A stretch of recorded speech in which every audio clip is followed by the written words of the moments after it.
On a night of heavy rain and strong winds, the little boy Somun was walking on the road with his parents. At this time, the results of the mayoral election were broadcast on the radio. Candidate Shin Myung-hui was elected mayor of the city. Somun's parents were both criminal police officer. They were busy with work all year round. Therefore, they had no time to take care of Somun. Usually, his grandparents took him out to play. His parents wanted to make it up to Somun, so they promised to go out with him next time. A family of 3 were laughing and talking happily. At the same time, a seriously injured criminal police officer appeared on the rooftop. In despair, the police officer called Somun's father to warn him to be careful. In the end, the police officer was surrounded and beaten by many men in black. As a result, he fell from the roof and died on the spot. Meanwhile, Somun and his parents were also hit by a truck. The car rolled many times on the road. Before Somun fell into a coma, he saw a strange man getting off a truck and slowly walking towards him. In the end, only Somun survived the accident. Time has passed in a flash. 7 years have passed. Somun now lives with his grandparents. Despite his unfortunate childhood, Somun still grew up successfully like any other child with the love of his grandparents. Unfortunately, the traffic accident 7 years ago left Somun unable to walk normally. Although his body is disabled, it does not affect Somun's rich spiritual world. He dreams of becoming a comic book artist. The main character Superman in comics seems to represent his resilient soul. Today is Somun's birthday. 2 friends plan to take him to a sister's very famous noodle shop nearby to eat noodles. On the way, they met a girl who was handing out flyers looking for missing people. She had been searching for a year, but there were no clues. Then, they went to Sister's noodle shop. There were a lot of people lining up outside the noodle shop. Business was very good. There were rumors that Tayson Construction Company wanted to build a building here, but the noodle shop owner refused to sell the shop. Although this noodle shop did not advertise and had poor service, it became a famous shop on the internet thanks to its excellent taste. The noodle shop's employees were Mo Tak. He could break a kitchen knife with one hand. The second person was Mayo.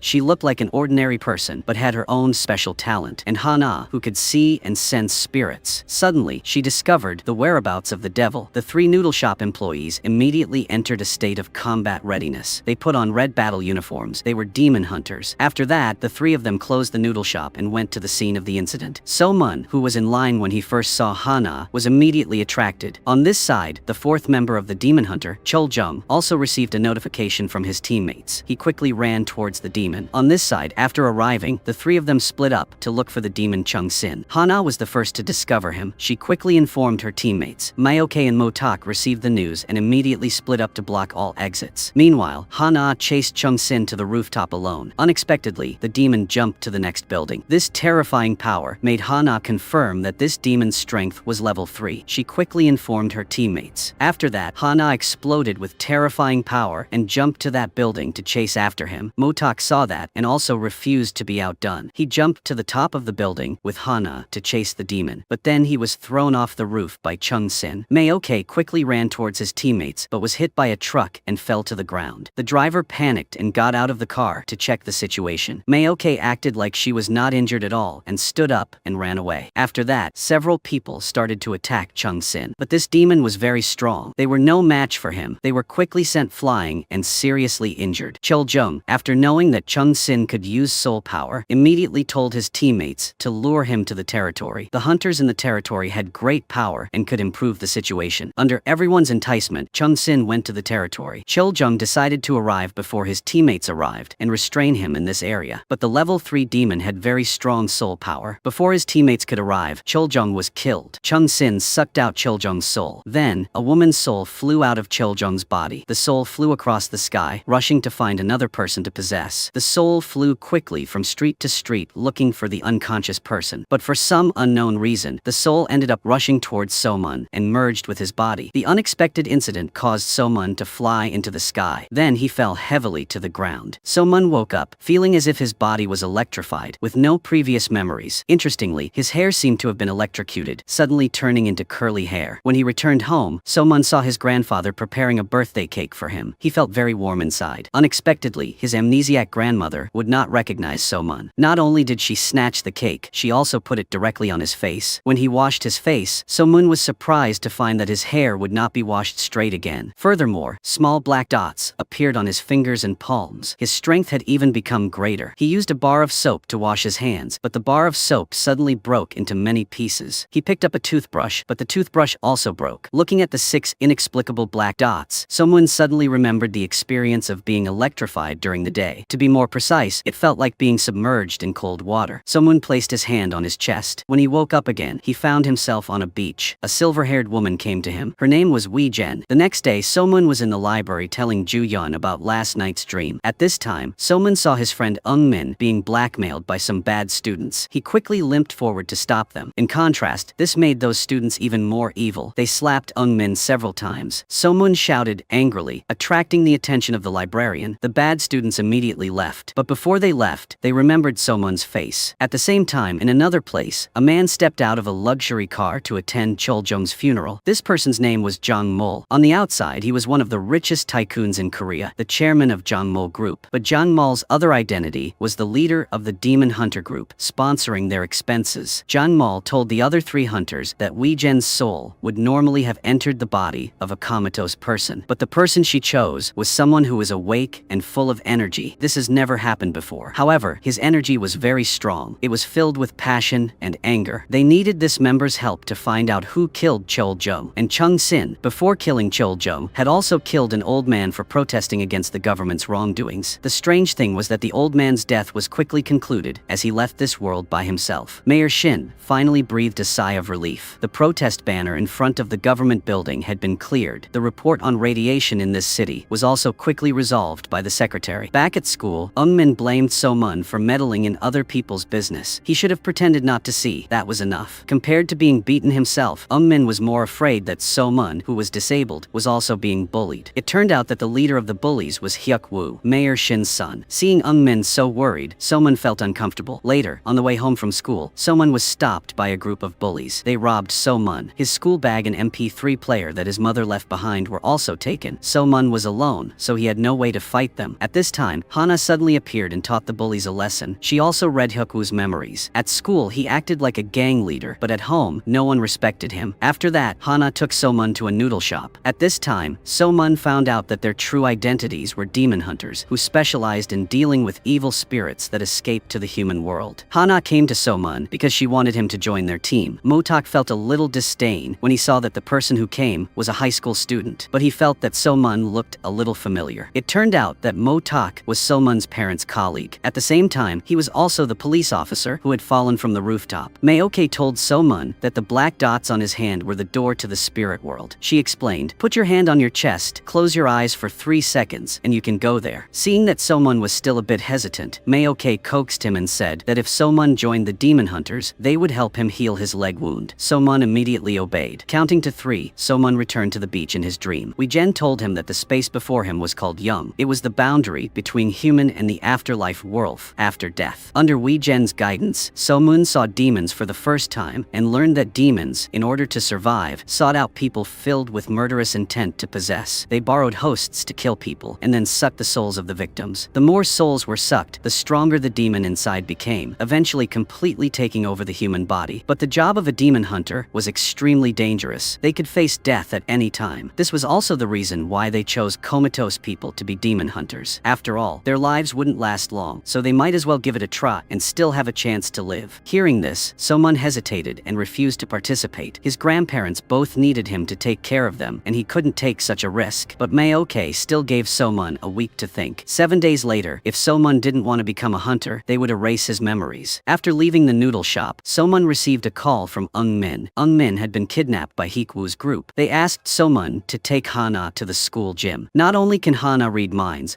her hearing is also excellent. She heard the content of So-mun's phone call. However, So-mun did not want to involve Hana, so he decided to go there alone. In order to dispel Hyuk-woo's anger, So-mun lowered his head and let them beat him. Hyuk-woo, who still hated Hana, continued to vent his anger on So-mun, forcing him to tell him where Hana was. At this moment, So-mun suddenly blocked Hyuk-woo's punch. His hidden power seemed to be about to explode. However, he was immediately surrounded and beaten by them again. So-mun lost consciousness after being punched several times by Hyuk-woo. Just when Eung Min was in despair, 3 demon hunters appeared. Hana carried So-mun on her shoulders and warned the bullies not to cause any more trouble. Motak and Mayoke originally intended to let things go, but the bullies continued to provoke them. Motak couldn't hold it anymore. He jumped up and broke each of their legs. Finally, Mayoke erased the bullies' memories and compassionately healed their broken bones. When So-mun woke up, he found himself in the noodle shop. He had only taken a few steps when he fell down. He felt that his injured leg was strange. It turned out that Mayoke had healed his leg leg, but because he hadn't walked normally for so long, So-mun couldn't adapt to it right now. So-mun was extremely excited. He ran out into the street in joy, feeling how good it was to be able to move on 2 legs. After returning to the noodle shop, So-mun was filled with gratitude towards Myoke. He also confided in everyone about his story. In the accident 7 years ago, So-mun's parents died. Hearing this, the members also showed a lot of sympathy, because before they became demon hunters, they had also experienced terrible accidents that almost killed them. If they hadn't become demon hunters, they might have died long ago. Among them, Motok lost his memory because his skull was shattered. He still can't remember his identity. At this time, Hana felt the presence of a demon. A level 1 demon was rampant in the human world. Mayok and Hana went out to take action, while Motok stayed behind to further educate So-mun. Motok told So-mun that demon hunters had 3 times the strength of normal people. Moreover, under the support of the territory, their strength would double. The gym at the time before had been summoned by the territory. After hearing this, So-mun realized that it was no coincidence that he had blocked Tukwu's punch. Motok instructed So-mun to face his own strength. Motok asked So-mun to punch and attack him. Just like that, So-mun finally broke a chair. This made So-mun extremely surprised. Under Motok's persuasion, So-mun finally agreed to join this hunt. The two ran on the road, even faster than the bus. During this time, Motok explained to So-mun about the differences between the levels of demons. Very quickly, the two arrived at the area where the demon resided. Hana shared the information about the demon that she sensed with everyone. The demon this time was only at level 1. It had not killed anyone yet, so the danger was not great. Therefore, the group split up to search for the demon's location. As it was the first time, So-mun was very active. When passing by a room, So-mun carefully discovered an abnormality. The boy was lying unconscious on the bed, and a woman seemed to be trying to kill someone. So-mun did not wait for the seniors to arrive. He immediately used his ability to remove the iron fence on the window. At this time, Motok also ran over. He quickly pulled the woman away. She was frantically using a pillow to kill the man in front of her. Motok read the man's memory and found out that he had just beaten the boy lying on the bed, causing the boy to hit his head against the wall and become unconscious. The boy's mother, in order to save her son, had beaten the man unconscious and tried to suffocate the man. The woman's face was covered with bruises, showing that she had been brutally beaten frequently. So-mun saw that the boy was no longer breathing, so he quickly used his hand to continuously press on the boy's chest, hoping to save him. After many times without success, So-mun was extremely worried. Fortunately, Mayuke arrived in time. She used her healing ability to save the boy from death. Hana also discovered that the unconscious man was the demon they were looking for. Hana placed her hand on the man's chest and collected the demon's soul. So-mun saw the man's face change continuously. The evil demon in his body was destroyed. This battle ended successfully. After that, a few people suggested that So-mun join the counter group, become a demon hunter, and also gave him a red uniform. Motok didn't want to wait a week anymore. He wanted So-mun to come to the overpass to find them the next morning. If he didn't come, he would erase So-mun's memory. After returning home, the grandmother was very happy to know that her grandson's leg had healed. Although she still didn't recognize him, she couldn't contain her joy. That night, So-mun decided to become a demon hunter. He put his hand on his chest and went to Young to find Wee-jen. After hearing Wee-jen explain the 3 rules of the counter group, So-mun asked to meet his parents. Wee-jen agreed. So-mun wore the red uniform that his seniors gave him. Then, he jumped high, leaving his own blue handprint. The 3 bullies had their memories erased that day. They woke up and found themselves in the gym. They immediately went to question who dared to play such a trick on them. As a result, So-mun was bullied again. But he was no longer the So-mun of yesterday. So-mun took the initiative to counterattack and teach them a lesson. He also warned them to remember today's feelings. Don't bully anyone else in the future, or else they will get more seriously injured in the future. This scene caused his classmates to gather to watch. Juyeon and Eungmin were both extremely surprised. After that, So-mun had to undergo rigorous training to become a qualified demon hunter. Motok explained the benefits of the territory to So-mun in detail. In the territory, the physical strength of a hunter will be 5 times that of an ordinary person, and the demons that enter the territory will not be able to hide themselves. Not only that, becoming a hunter will have the ability to read other people's short-term memories. Most importantly, someone needs to practice and find his own special abilities. For example, Hana has sharp hearing and the ability to read other people's long-term memories. Mayuke has the ability to heal, and Motok has good strength. In the noodle shop, everyone mentioned that Chung Sin killed Choljung. Mayuke took out a book of demon portraits to show So-mun. However, the senior's drawing skills were really not high. So-mun couldn't help but laugh out loud. So he used a pencil to sketch and drew a perfect portrait of Chung Sin. The basement of the noodle shop was the place where hunters were trained. Here, So-mun was taught by Hana and Motok in turn. Under everyone's training, So-mun began to practice diligently. Not long after, after, his level was at another level. One day after school, So-mun and the counter group went on a mission. The target this time was probably a level 3 demon. It was going to suck the soul of a little girl. They had to get there before the demon acted. The sky gradually turned dark. So-mun and everyone drove to where the demon appeared. After arriving at the scene of the incident, they found that the demon had gone out of the territory, so it was difficult to sense. Hana remembered that she had just seen the demon holding a chisel in her hand, so Moon guessed that the demon was a stonecutter. They searched online and found a nearby stone factory. A group of 4 people hurried to the stone factory. The father and daughter of the stone factory kindly took the demon in and taught him the trade. But the demon was full of negative energy, not used to seeing the poor father and daughter happy all day. When everyone arrived, So-mun was asked to wait in place. Coincidentally, a small piece of territory appeared next to him. Could it be that So-mun's skill was to be able to control the territory at will? And not far away, the oven was still smoking. Afterwards, So-mun discovered the demon in a nearby warehouse. He immediately rushed to fight him and informed the remaining teammates. During the process of the seniors rushing over, So-mun, because he had come into contact with the demon, read his memories. He discovered that the mountain-climbing married couple who had been accidentally killed by the demon were the parents of the girl who had reported the missing person. Someone witnessed the demon's crime and was momentarily panicked, so he let the demon run away. The girl was also taken away. To make up for their mistakes, So-mun and Motak chased the demon together. So-mun climbed the tall tower to show Motak the location of the demon, but the demon used the little girl as bait to stop Motak. In the critical moment, So-mun rushed over in time to fight fiercely with the demon, but after a while he was at a disadvantage. The demon's sharp weapon was right in front of So-mun. Suddenly, territories appeared around So-mun, causing his abilities to increase greatly. He successfully reversed the situation. Fortunately, his seniors stopped him in time. If So-mun killed the demon, the soul of the host body would also die. This time, the demon was captured by So-mun, so he personally led the demon and the souls captured by the demon to the young world. So-mun witnessed the demon being punished. He also promised the mountain-climbing married couple that he would pass on a message to their daughter. After bringing the bad guys to justice, So-mun watched the police solve the case, remembering that his parents were also criminal police. After learning that So-mun's father's name was So-gwan, even though he had lost his memory, Motak's eyes still widened when he heard this name. 7 years ago, Motak was brain dead. After a few months, he miraculously woke up. On his person, Motak discovered So-gwan's business card. But Motak and the young world had signed a demon hunter agreement, so he could not get involved in human affairs. Otherwise, he would die again. Motak had no choice but to stop investigating the past. Now, So-gwan's son, So-mun, was in front of him. Motak became even more curious about his background. Therefore, he decided to investigate the cause of his death to the end. On the way back, Hana touched So-mun. She saw the scene of So-mun getting into a car accident when he was young. She looked at So-mun sleeping beside her with heartache. On the other hand, So-mun had repeatedly participated in school bullying behavior, hindering their money-making activities. This had attracted the attention of the gang leader. The next day, So-mun left his crutches to go to school. A series of amazing dance moves and somersaults caught the attention of Ju-yeon and Eung-min. They immediately recognized that this person was So-mun, so they were extremely surprised. In front of the school gate, So-mun successfully stopped another act of bullying. He threw the bullies' school bags more than 10 meters away. Ju-yeon and Eung-min had witnessed everything, so So-mun could no longer pretend. He told them that his legs had recovered, but the reason for the recovery could not be said. However, they did not care about the reason. Seeing So-mun being able to walk normally, they were so happy that they cried. Under the gang leader's guidance, the bullies went to So-mun's class to cause trouble. Unexpectedly, they were beaten up by him and had to run away. So-mun was honest and upright, receiving encouragement from other students. After school, Ju-yeon and Eung-min taught So-mun to ride a bike. While riding across the street, So-mun was almost hit by a truck, causing him to fall to the ground. So-mun seemed to recall the memory of a car accident when he was young. Immediately, symptoms of difficulty breathing appeared. After a while, there was a slight improvement. The gang leader of the bullies felt extremely humiliated after returning. Hyuk-woo came up with an idea. He could attack So-mun's friend to lure So-mun over. Then, he would call more people to beat So-mun alone. On the other hand, in the noodle shop, Hana talked about the scene she saw when she read So-mun's memories. She deduced that the accident So-mun had encountered when he was young was not an accident, but a murder. At that time, there were 2 men at the scene. Besides, Hana also heard the news on the radio about Mayor Shin's election. Motak checked the date and found out that the time he was in a coma was also the day